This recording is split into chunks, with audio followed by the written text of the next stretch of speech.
تیسری چیز، ساری تقریر مجھے لگتا ہے کہ اسی پر چلی جائے گی، میں ایک موضوع پر بات کرنا چاہ رہا ہوں تھوڑا سا کشف المحجوب کے حوالے سے، لیکن ایک نقطہ مزید عرض کر کے آگے بڑھوں گا۔ ایک اور چیز بزرگان دین کے ہاں آپ کو ملے گی، وہ ہے تبلیغی اجتہاد۔ تبلیغی اجتہاد کا مطلب یہ ہے کہ اپنے دور کے تقاضوں کے مطابق دعوت اور تبلیغ کو لوگوں تک پہنچائیں۔ میں نے بھی آپ دوستوں سے تقاضا کیا تھا کہ پھر وہ بات رہ گئی، وہ کرونے کا سلسلہ شروع ہو گیا۔ میں چاہ رہا تھا کہ میں خطبہ دوں تو ادھر ملٹی میڈیا کے ذریعے آپ کے سامنے ساری آیتیں اور حدیثیں اور اقتباسات آپ کے سامنے ہوں۔ آپ دیکھیں کہ آپ کا خطیب جو بات کر رہا ہے وہ ایسے تو نہیں ہے کہ اپنی طرف سے جو چاہ رہا ہے کہہ رہا ہے، یا اس میں اس کی کوئی محنت اور کوشش اور اس کا کوئی مطالعہ بھی شامل ہے۔ آپ کا اطمینان ہونا ضروری ہے کہ آپ سے بات کرنے والا شخص آپ کو گمراہ نہیں کر رہا، جو بات بھی کر رہا ہے حوالے کے ساتھ کر رہا ہے۔ جس طرح کہ آج میں جو بات کر رہا ہوں آپ مجھ سے پوچھ سکتے ہیں کہ اس کا کشف المحجوب میں صفحہ نمبر کیا ہے۔ خیر وہ بات رہ گئی، انشاءاللہ اس پر بھی کریں گے، کوشش کریں گے کہ یہ دوبارہ ہم اس سلسلے کو بڑھائیں، اور میں چاہوں گا کہ ملٹی میڈیا کے ذریعے یہ ساری چیزیں آپ براہ راست دیکھیں۔ کچھ سکرینیں لگانا اور یہ ساری چیزیں، یہ مقصد نہیں ہے۔ مقصد یہ ہے، یہ صوفیاء نے یہ طریقہ اختیار کیا، انہوں نے اپنے دور کے تقاضوں کو سمجھتے ہوئے ایسے ایسے طریقے اختیار کیے کہ جس کے ذریعے وہ دین کو ان طبقات تک لے گئے جو اسلام کو ماننے والے نہیں تھے۔ ایک نہیں، اس پر بڑی الگ سے پورا خطبہ ہو سکتا ہے، چاہے وہ لنگر کی شکل ہو، چاہے وہ تعویذ کی شکل ہو۔ تعویذ بطور کاروبار نہیں ہے، ذکر اذکار بتانے کے لیے، بطور حکمت کے دعائی بھی دی جا رہی ہے، اور ساتھ کہا جا رہا ہے کہ فجر کی نماز کے بعد یہ کھانی ہے، کہ کم از کم یہ فجر کے بعد اٹھے گا تو فجر کو اٹھے گا، نماز پڑھے گا، وضو کرے گا، اور اس کے بعد منہ نہار یہ کھائے گا۔ رات عشاء کی نماز پڑھنے کے بعد سونے سے پہلے یہ چیز کھانی ہے۔ تو یہ آپ ان کی لوگوں کے لیے جو انہوں نے طریقے اختیار کیے، وہ چاہے لنگر کی صورت میں ہو، چاہے وہ تعویذات کی صورت میں ہو، اوراد کی شکل میں ہو، اور چاہے وہ قوالی جیسے عمل کی صورت میں ہو۔ قوالی کوئی ایسا، یہ ایک اس دور کا ایک دعوت کا اسلوب تھا۔ یہ قرآن میں کہاں آیا کہ قوالی کی جائے گی؟ کئی لوگ سوال کرتے ہیں جو صحابی کا نام بتائیں جس نے پہلی دفعہ قوالی کی، ان تابعین کا نام۔ میں اس پر اکثر ایک ہی بات کہا کرتا ہوں، جس طرح یہ سوال غلط ہے اسی طرح جو لوگ اس کے جوابات دینے کی کوشش کرتے ہیں وہ بھی اکثر غلط ہی ہوتے ہیں۔ بھائی بڑی سیدھی سی بات ہے۔ جس طرح میں آپ سے آگے ربیع الاول شریف آ رہا ہے تو میں اکثر عرض کرتا ہوں کہ جو آدمی یہ سوال کرے نا کہ جی اس صحابی کا نام بتائیں کہ اللہ کے رسول نے میلاد کیا ہے، صحابہ نے میلاد کیا، تابعین نے میلاد منایا ہے، اس طرح جلوس نکالے، میں اکثر اس پر یہی کہتا ہوں کہ یہ سوال ہی لا یعنی اور بے معنی سوال ہے، اور ہمارے لوگ جس طرح اس کو ثابت کرتے ہیں وہ اس سے بھی زیادہ فضول ہے۔ بس سیدھی سیدھی بات ہے، آپ یہ سمجھیں کہ اللہ کے رسول کی محبت قرآن سے ثابت ہے، محبت کا اظہار کیسے کرنا ہے یہ ثابت نہیں ہے۔ آپ اپنے اپنے طریقے کے مطابق محبت کا اظہار کریں، بات ختم ہو گئی۔ اسی طرح یہ ساری چیزیں اسی انداز میں اگر آپ سوچنا شروع کر دیں گے تو آپ کو سمجھ آئے گی کہ دین میں بہت ساری چیزیں جو ہم نے جن کو آپس میں افتراق اور انتشار کی بنیاد بنایا ہوا ہے۔ اب آپ مجھے یہ بتائیں، موضوع سے مجھے لگتا ہے کہ میں وہ بات نہیں کر سکوں گا، لیکن یہ بات میں مکمل کر دیتا ہوں کہ مجھے آپ یہ بتائیے کہ کیا اصحال ثواب قرآن پاک سے ثابت نہیں ہے، حدیثوں سے ثابت نہیں ہے؟ بس بات ختم ہو گئی۔ باقی آپ اپنی سہولت کے لیے کوئی وقت طے کر لیتے ہیں، کوئی انداز، اور دوسروں کی سہولت کے لیے کچھ لوازمات طے کر لیتے ہیں، یہ آپ کی ثوابدید پر ہے۔ اصولی چیز میں کوئی اختلاف نہیں ہے۔ طریقہ کار آپ اپنے کلچر روایت کے مطابق اختیار کر سکتے ہیں علی حاصل قیاس۔ اس طرح کی ساری چیزوں کو آپ سوچنا شروع کریں گے تو آپ کو سمجھ آئے گی کہ اصل میں جن چیزوں کو ہم نے کل دین قرار دیا ہے وہ محض رسوم و آداب ہیں، اور ان کی حیثیت اصول دین کی نہیں ہے، مستحبات دین کی ہے، آداب اور رسوم کی ہے، اس سے زیادہ اس کی حیثیت نہیں ہے۔ تو میں بات کر رہا ہوں کہ اگر آپ یہ سمجھنا چاہتے ہیں کہ حضرت داتا گنج بخش رحمۃ اللہ تعالی علیہ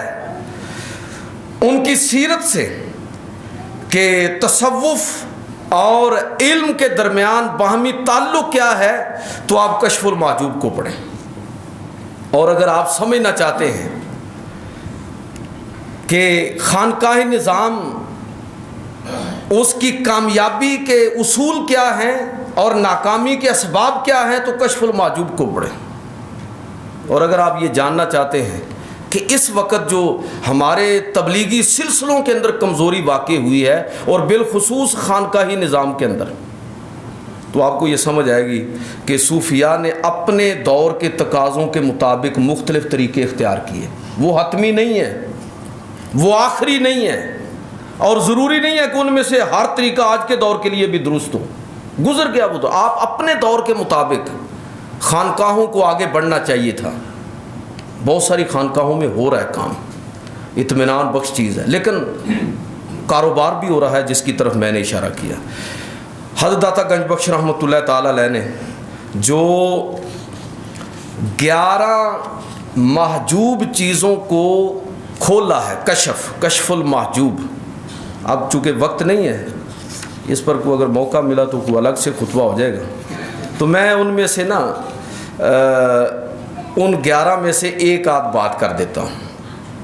آپ کو اندازہ ہوگا کہ صوفی جو ہے وہ شریعت کا دامن پکڑ کر کس طرح لوگوں کو اللہ کی معرفت کی طرف لے کر جاتا ہے۔ یہ نماز، یہ روزہ، یہ زکوٰۃ، یہ حج، ان کے بارے میں ان کی حقیقت کو کھولتے ہوئے حضرت داتا گنج بخش رحمۃ اللہ تعالی علیہ ان پر گفتگو کرتے ہوئے جو انہوں نے کشف المحجوب کے اندر لکھا ہے، مثلا نماز ہے، میں صرف اس میں سے بھی ایک نقطہ عرض کروں گا۔ تو نماز کے بارے میں جو فقہی بحثیں ہیں وہ بھی کی ہیں کہ نماز کی خارجی شرائط، وقت، طہارت، لباس کی پاکی اور جگہ کا پاک ہونا، قیام اور استقبال قبلہ، ان کا تذکرہ بھی کیا۔ داخلی شرائط کا ذکر کیا کہ کس طرح نیت کا خالص ہونا، تکبیر تحریمہ، قرات، قیام، رکوع، سجدہ اور قعدہ اخیرہ اور پھر سلام، اس کا تذکرہ کرنے کے بعد جو آخری بات کی وہ میں آپ سے عرض کرنا چاہتا ہوں۔ یہ کشف المحجوب کا صفحہ نمبر 469 ہے۔ حضرت داتا گنج بخش رحمۃ اللہ تعالی علیہ نماز کو بیان کرنے کے بعد، اس پورے چیپٹر کو تفصیل سے ذکر کرنے کے بعد پھر بتاتے ہیں کہ نماز سے، یہ نماز وہ ہے جو آپ نے شریعت کے مطابق ادا کی ہے، اب اس کی حقیقت تک تم نے کیسے پہنچنا ہے، اپنے مریدین کو بتاتے ہیں، اپنے متعلقین کو بتاتے ہیں کہ اب تم نے نماز کی حقیقت کو کیسے دریافت کرنا ہے، اور ایک مرید کس طرح نماز کے ہر حکم اور ہر عمل سے کس طرح اخذ کرتا ہے روحانیت کو۔ حضرت داتا گنج بخش رحمۃ اللہ تعالی علیہ فرماتے ہیں کہ دیکھو، مریدین کے لیے فرماتے ہیں کہ دیکھو طہارت، اور پورا طہارت پر انہوں نے تفصیل سے لکھا ہے کہ دیکھو طہارت توبہ کے مماثل ہے۔ جس طرح نہیں آدمی سارے اعضاء کو دھو لیتا، تو یہ ایسے ہے جیسے کوئی شخص توبہ کا عزم کر رہا ہے۔ تو جب تم طہارت کر رہے ہو تو یہ سمجھو کہ تم اپنے گناہوں کو دھوتے ہوئے اپنے رب سے رجوع کر رہے ہو۔ فرمایا کہ دیکھو، یہ ان کی نظر میں یعنی طریقت کی نماز کے 9 اصول ہیں، جس میں سے پہلا اصول انہوں نے طہارت کو توبہ کا قائم مقام قرار دیا۔ اور فرمایا کہ یہ جو پیر اور مرید کا تعلق ہے نا، اس تعلق کو تم نے نماز سے کیسے سمجھنا ہے کہ جس طرح تم نماز کے اندر امام کی اتباع کرتے ہو تو پھر تم وہ اتباع کامل اتباع کرتے ہو، تمہارا فوکس اپنے امام کی طرف ہوتا ہے، اس طرح کہ تم اس کے پیچھے بھی کھڑے ہو اور اس کے رکوع و سجدہ کے ساتھ تمہارا رکوع اور سجدہ اور سلام ملا ہوتا ہے۔ وہ کہتے ہیں کہ بالکل یہ جو تم نے نماز کے اندر قبلہ رخ ہونا اور امام کی امامت پر ہر عمل کرنا سیکھا ہے، بالکل اسی انداز میں یہ چیز تم نے سمجھنی ہے کہ تمہارا جو پیر ہے، تمہارا جو استاد ہے، جس سے تم دین کو سمجھ رہے ہو، سیکھ رہے ہو، اس کو تم نے گویا کہ اسی انداز میں جس طرح تم نے قبلہ رخ ہونا سیکھا ہے، اسی طرح تم نے اپنا رخ اپنے مرشد کی طرف اسی انداز میں کرنا ہے کہ دین اس سے لینا ہے، اور جو دین اس سے لو اس امام کی طرح جس کی ایک ایک حرکت کے ساتھ تمہاری رکوع اور سجدے ہیں، اسی طرح تم نے اپنے اس پیر اور اس اپنے مقتدا اور شیخ کی اتباع کرنی ہے۔ یہ نماز سے تم نے یہ تمہاری نماز کا روحانی پہلو یہ ہے۔ تیسری چیز فرماتے ہیں کہ نماز کیا ہے، یا صوفیاء کے ہاں جو ایک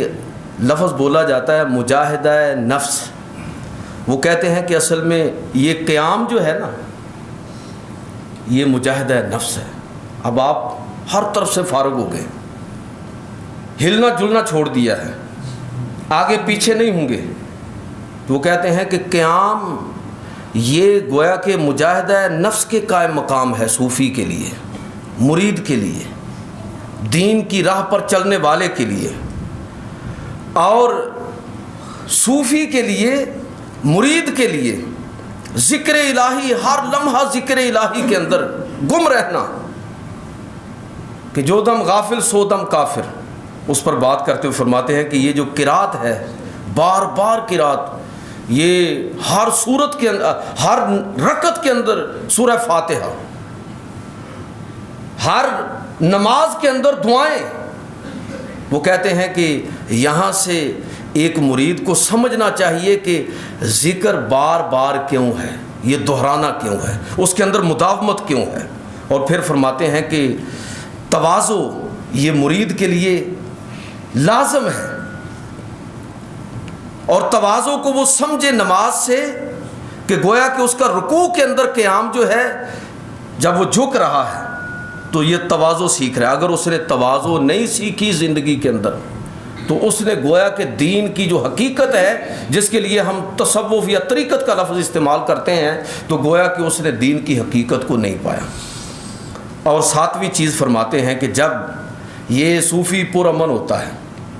امن سلامتی یہ اس کے کردار کا حصہ ہوتا ہے، تو حضرت داتا صاحب فرماتے ہیں کہ جب وہ قعدہ کے اندر بیٹھتا ہے تو گویا کہ وہاں سے یہ چیز وہ اخذ کرتا ہے کہ پہلے وہ کبھی رکوع میں جا رہا ہے، سجدے میں جا رہا ہے، امام کی اتباع کر رہا ہے، اور اب بالکل ساکن ہو کر بیٹھ گیا ہے۔ گویا کہ اس کا یہ جو مقام امن اس کو حاصل ہے، تو اس کی تربیت وہ کہاں سے لے رہا ہے؟ تشہد سے لے رہا ہے۔ اور فرمایا کہ یہ دنیا، ترک دنیا کی جو بات ہے، یہ وہ مطلب نہیں ہے جو ہمارے ہاں عام طور پر لوگ لیتے ہیں۔ تو کہتے ہیں کہ یہ سلام کا قائم مقام،